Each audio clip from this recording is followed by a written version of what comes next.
One evergreen that's a special treat to find is the bristlecone pine. Like other pines, the cones grow down. They're 2 to 4 inches long, or 5 to 10 centimeters. The scales are thick and woody, and on the end of the scales there's a spike. That's where the bristlecone name comes from. Here's a young bristlecone on the Peekaboo Loop in Bryce Canyon National Park.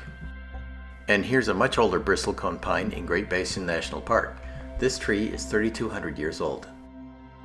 Brigham Young University has published an interactive map. The scientific name for these great trees is Pinus longaiva. They grow mostly in the Great Basin. The Wheeler Peak Bristlecone Pine Grove in Great Basin National Park is a great place to see lots of old specimens. Most bristlecones grow in limestone or dolomite.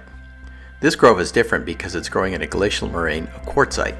It was here, by Wheeler Peak, that in 1964 a team of researchers cut down possibly the very oldest non-clonal tree in the world, named Prometheus.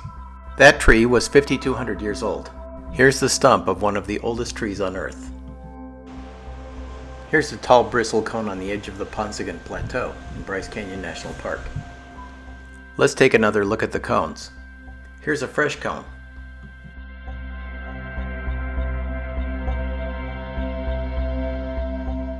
Here are some cones from prior years. Notice the little spurs on the end of the scales. Like other pine trees, the needles grow in bundles or fascicles. Bristlecone needles grow in bundles of 5. Needles are 1 to 1.6 inches long. That's 2.5 to 4 centimeters. Most pines shed their needles every few years, but bristlecones keep theirs for up to 40. The needles grow out in all directions from the twig. The twigs look like bottle brushes.